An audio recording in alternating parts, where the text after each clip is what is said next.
أعوذ بالله من الشيطان الرجيم بسم الله الرحمن الرحيم إن الحمد لله نحمده ونستعينه ونستغفره ونعوذ بالله من شرور أنفسنا ومن سيئات أعمالنا من يهده الله فلا مضل له ومن يضلل فلا هادي له أشهد أن لا إله إلا الله وأشهد أن محمدا عبده ورسوله அம்மா பாத். நான் உங்களிடம் பேச எடுத்துக்கொண்ட தலைப்பு பிரார்த்தனையின் முக்கியத்துவம். எல்லாருக்கும் பிரார்த்தனை பத்தி தெரியும் தானே? உங்களுக்கு எல்லாம் தெரியும்ல. இன்னும் பிரார்த்தனை மிக மிக விருப்பத்துக்குரிய ஒன்றாக இருக்குது அப்படின்றாங்க. இன்னும் அல்லாஹ்விடத்துல நம்மள நெருக்கி வைக்கக்கூடியதா இருக்குது பிரார்த்தனைன்றது அப்படின்றாங்க. இன்னும் என்னன்னாக்கா இந்த பிரார்த்தனையுடைய முக்கியத்துவம் அல்லாஹ்விடத்துல மிகவும் சிறந்த இடம் வகிக்கக்கூடியதா இருக்குது அப்படின்றாங்க. இன்னும் நபி ஸல்லல்லாஹு அலைஹி வஸல்லம் சொல்றாங்க, அத்வாஉல் இபாதா, தொழுகை எப்படி நம்மளுக்கு முக்கியமோ அது போல பிரார்த்தனையும் மிக முக்கியத்துவம் வாய்ந்ததாக இருக்குது. அதுவும் ஒரு வணக்கம் போலதான் அப்படின்றாங்க. தொழுகை நீங்க எப்படி அழகான முறையில தொழுகிறோமோ அது போல பிரார்த்தனையும் மிக அழகான முறையில நீங்க செய்யுங்க அப்படின்னு சொல்லிட்டு நபி ஸல்லல்லாஹு அலைஹி வஸல்லம் சொல்றாங்க. இன்னும் அல்லாஹ் சொல்லக்கூடியவனா இருக்கான், நபியே என்னுடைய அடியார்கள் என்னை பற்றி உங்களிடத்திலே கேட்டால் நான் அருகில் இருக்கிறேன். பிரார்த்தனை செய்பவர்கள் என்னையே பிரார்த்திக்கட்டும், என்னிடமே எந்த ஒரு பிரார்த்தனையாக இருந்தாலும் செய்யட்டும், என்னையே நம்பட்டும், அதனால அவர்கள் நேர் வழி பெறுவார்கள் என்று கூறுவீராக அப்படின்னு சொல்லிட்டு அல்லாஹ் சொல்லக்கூடியவனா இருக்கான். அப்படி இருக்கும்போது நம்ம எந்த ஒரு பிரார்த்தனை செய்தாலும் என்ன செய்யணும்? அல்லாஹ் கிட்ட மட்டும்தான் கேட்கக்கூடியவங்களா இருக்கணும் அப்படின்னு சொல்லிட்டு அல்லாஹ் சொல்றான். ஏன் அந்த மாதிரி வலியுறுத்தி சொல்றான் அப்படின்னாக்கா, இப்போ எவ்வளவுதான் நம்ம பயான் இன்னும் நிறைய இடத்துல என்ன நடக்குது, பயான்கள் எல்லாம் சொல்லிக்கிட்டு தான் இருக்காங்க. ஏன்னா தர்காவுக்கு வழிபாடு செய்யாதீங்க, தர்காக்கிட்ட போயிட்டு அவுலியாக்கள்கிட்ட கேட்காதீங்க அப்படின்னு சொல்லிட்டு சொல்றாங்க. ஆனா இன்னும் என்ன செய்யறாங்க, தர்கா வழிபாடு நடந்துட்டு தான் இருக்கு. அந்த மாதிரி எல்லாம் நீங்க கேட்காதீங்க, நீங்க என்கிட்ட மட்டும் கேளுங்கன்னு சொல்லிட்டு அல்லாஹ் சொல்றான். ஏன் அப்படி அல்லாஹ் சொல்றான்னா, நம்மள படைச்சது அல்லாஹ் மட்டும்தான், அல்லாஹ் இருக்கிற ஆற்றல் என்ன வேற யாருக்குமே இல்ல அப்படின்றத நம்ம மனசுல நினைச்சு என்ன செய்யணும், அல்லாஹ் கிட்ட மட்டும்தான் எந்த ஒரு தேவையா இருந்தாலும் கேட்கக்கூடியவங்களா இருக்கணும்னு சொல்லிட்டு அல்லாஹ் சொல்றான். இன்னும் அல்லாஹ் சொல்றான், என்னுடைய அடியார்கள் தொழுகையில மட்டும் என்ன நினைக்க மாட்டாங்க, அவங்க அமர்ந்த நிலையிலும் படுத்த நிலையிலும் இன்னும் நடந்த நிலையிலும் என்ன செய்வாங்க, நினைவு கூர்ந்துட்டே இருப்பாங்க. அதனால அவங்களுக்கு நான் பதிலளிக்கக்கூடியவனா இருக்கிறேன் அப்படின்னு சொல்லிட்டு அல்லாஹ் சொல்றான். இன்னும் என்ன சொல்றான்னா, எந்த ஒரு தேவையா இருந்தா, இப்ப உதாரணத்துக்கு பார்த்தோம்னா செருப்பினுடைய வாரே இருந்தா கூட என்கிட்ட கேளுங்க அப்படின்னு சொல்றான். இன்னொரு ஹதீஸ்ல எப்படி நல்லா சொல்றான்னா, குழைத்த மாவு இருக்கு பார்த்தீங்களா, அதுக்கு உப்பு இல்லைன்னா கூட அதை கூட என்கிட்ட நீங்க கேளுங்க, அதையும் நான் உங்களுக்கு தரக்கூடியவனா இருக்கேன் அல்லாஹ் சொல்றான். இன்னும் இந்த துவா நம்மளுக்கு எப்படி கிடைச்சதுனாக்கா, நம்ம ஆதம் அலைஹிஸ்ஸலாம்ல அவங்களை அல்லாஹ் முதல்ல படைச்சான் இல்லையா, முதல்ல படைச்சு அவங்களுக்கு சொர்க்கத்துக்கு அனுப்பி வச்சான். சொர்க்கத்துக்கு அனுப்பி தவறுகள் செய்யாதீங்க அப்படின்னு சொல்லி அனுப்பும்போது சில தவறுகள் செஞ்சுட்டாங்க. அதுல இருந்து அவங்க மீள்றதுக்காக அல்லாஹ் அவங்க பாவ மன்னிப்பு எப்படி செய்யணும் அப்படின்னு சொல்லிட்டு அவங்களுக்கு துவா சொல்லி கற்றுக் கொடுக்குறான். எப்படி அவங்க கேட்கறாங்க அப்படின்னா, ரப்பனா லலம்னா அன்ஃபுஸனா வ இன் லம் தக்ஃபிர் லனா தர்ஹம்னா லனகுனனா மினல் ஹாஷிரீன்.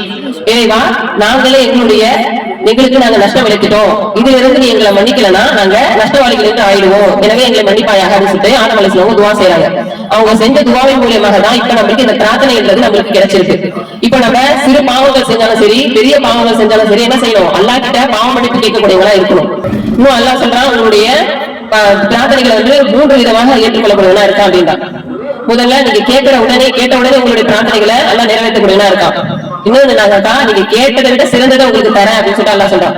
மூன்றாவது நீங்க கேட்கறது இங்க கிடைக்கலனாலும் மறுமையில அதோட சிறந்ததை உங்களுக்கு கொடுக்குறேன் அப்படின்னு சொல்லிட்டு அல்லாஹ் சொல்லக்கூடியவனா இருக்கான் அப்படின்னு சொல்லிட்டு நபி ஸல்லல்லாஹு அலைஹி வஸல்லம் சொல்றாங்க.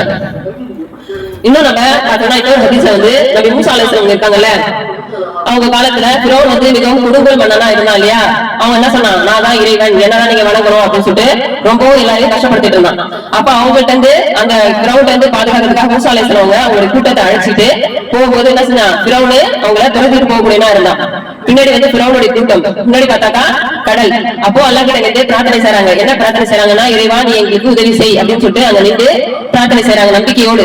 அந்த பிரார்த்தனை செய்வதன் மூலியமாக அல்லாஹ் என்ன செய்யறான், கடலையே பிளந்து அல்லாஹ் அவங்களுக்கு உதவி செய்யக்கூடியவனா இருக்கான், வழிகாட்டான். அதுல இருந்து மூஸா அலைஹிஸ்ஸலாம் தப்பிச்சு வந்துடுறாங்க. இந்த மாதிரி நம்மளுக்கு எந்த ஒரு வழியுமே இல்ல அப்படின்ற ஒரு சூழ்நிலையில இருக்கும், நீங்க அல்லாஹ் கிட்ட மட்டும் கேளுங்கன்னு சொல்ற அல்லாஹ் சொல்றான் இல்லையா, அதையும் நம்ம என்ன செய்யறோம், முழு நம்பிக்கையோடு கேட்கக்கூடியவங்களா இருக்கணும். இன்னும் நம்ம ஒரு பிரார்த்தனை செஞ்சுட்டு என்ன செய்யக்கூடாது, சீக்கிரமா அவசரப்படக்கூடாது. நம்ம தேவைகள் இன்னும் நிறைவேறலையே, நம்ம அல்லாஹ்ட்ட துஆ செஞ்சோம், அல்லாஹ் என்ன செஞ்சான், நம்மளுடைய பிரார்த்தனைகள் நிறைவேற்றலையே அப்படின்னு சொல்லிட்டு நம்ம நிராசை அடைஞ்சு கேட்க கூடாது. கண்டிப்பா அல்லாஹ் செய்வான், அல்லாஹ் நமக்கு கொடுப்பான் அப்படின்னு சொல்லிட்டு நம்ம பிரார்த்தனை செய்யக்கூடியவங்களா இருக்கணும். இன்னும் அல்லாஹ் என்ன சொல்றான், இந்த துனியாக்காக நீங்க பிரார்த்தனை செய்யாதீங்க, நீங்க செய்யக்கூடிய பிரார்த்தனை துனியா வாழ்க்கைக்காகவும் மறுமைக்காகவும் சேர்த்து துஆ செய்யுங்க அப்படின்றாங்க. எப்படின்னா அல்லாஹ் சொல்றான், எப்படி கேட்க சொல்றாங்கன்னா, ரப்பனா ஆத்தினா ஃபித் துன்யா ஹஸனத்தன் வ ஃபில் ஆখিরাতি ஹஸனத்தன் வ கின்னா அஸாபன்னார். ரப்பனா எங்கள் இரட்சகனே ஆத்தினா எங்களுக்கு கொடுப்பாயாக ஃபித் துன்யா ஹஸனத்தன் இத்துன்யாவுடைய நன்மையையும் வ ஃபில் ஆখিরাতি ஹஸனத்தன் இன்னும் மறுமையினுடைய நன்மையையும் எங்களுக்கு கொடுப்பாயாக, நரக நெருப்பில் இருந்து எங்களை பாதுகாப்பாயாக அப்படின்னு சொல்லிட்டு அல்லாஹ் கிட்ட நீங்க பிரார்த்தனை செய்யுங்கன்னு சொல்லிட்டு அல்லாஹ் சொல்றான். நம்ம துன்யா வாழ்க்கைக்காக மட்டுமே எந்த ஒரு பிரார்த்தனைகளும் செஞ்சுக்கிட்டே இருக்கக்கூடாது. இப்ப உதாரணத்துக்கு பார்த்தா நான் நல்லா படிக்கணும், இன்னும் நல்லா மார்க் இருக்கணும், இன்னும் குடும்பத்துல நிறைய வர்க்கத்து கேட்கணும், அந்த மாதிரி மட்டும் கேட்டுட்டே இருக்கக்கூடாது. நம்ம என்ன செய்யணும், மறுமைக்காகவும் நம்ம என்ன செய்யணும், அதிகமா பிரார்த்தனை செய்யக்கூடியவங்களா இருக்கணும். இன்னும் பெருமை அடித்து பிரார்த்தனை செய்யாதீங்க அப்படின்றாங்க. அல்லாஹ் சொல்றான், யார் இந்த மாதிரி பெருமை அடிக்கிறாங்களோ அவங்களை இழிந்தவர்களாக நரகத்தை நுழைய வைப்பேன் அப்படின்னு சொல்லிட்டு அல்லாஹ் சொல்லக்கூடியவனா. 3 விஷயங்கள் துனியாவில் இருந்தும் இன்னும் மரணிச்ச பிறகும் நமக்கு பயனுள்ளதாக இருக்குது. ஏன்னாக்கா ஒன்று பயனுள்ள கல்வி, இன்னொன்னு நிலையான தர்மம், மூன்றாவது சாலிகான பிள்ளைகளுடைய துவா பிரார்த்தனை. இப்போ நீங்க எல்லாம் சாலிகான பிள்ளைங்க தானே, நீங்க எல்லாம் உங்க பெற்றோராக துவா செய்வீங்களா? அதிகமாக இப்போ சரி, நம்ம உலகத்துல எவ்வளவு பேர் பிள்ளைகள் ஆனாலும் சரி எல்லாம் பெற்றோருக்காக என்ன செய்யணும், அதிகமா பிரார்த்தனைகளை செய்யக்கூடியவங்களா இருக்கும். அந்த பிரார்த்தனைக்கு எல்லாம் என்ன செய்யறாங்க, அங்கீகரிக்கக்கூடியவனா இருக்கா. இன்னும் நம்ம செய்யக்கூடிய பிரார்த்தனை நம்மளுக்காக மட்டும் கேட்காம நம்மளுக்காகவும் நம்மளுக்கு சுத்தி இருக்கக்கூடியவர்களுக்காகவும் இன்னும் சகோதரிகளுக்காக உறவினர்களுக்காக எல்லாருக்காகவும் என்ன செய்யணும், நம்மளுடைய பிரார்த்தனைகளை செய்யணும்.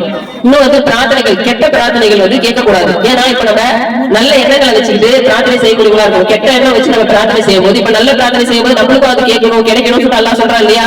அந்த மாதிரி நல்ல பிரார்த்தனைகளை அல்லாஹ் உடனே அங்கீகரிக்கிற மாதிரி கெட்ட பிரார்த்தனை செய்யும் போது அதே அல்லாஹ் அங்கீகரிக்கக்கூடியவனா இருக்கான். அந்த மாதிரி கெட்ட பிரார்த்தனைகள் என்ன செய்யக்கூடாது, நம்ம கேட்கக்கூடாது. இன்ஷா அல்லாஹ் இது ஒரு காலங்களில் நம்ம பிரார்த்தனைகளை அதிகமாக செஞ்சு அதோட நன்மையை பெறக்கூடிய மக்களாகவும் இன்ஷா அல்லாஹ் நம் அனைவரும் அல்லாஹ் கிருபை செய்வானாக. வாஹிர் தவானா அல்ஹம்துலில்லாஹி ரப்பில் ஆலமீன்.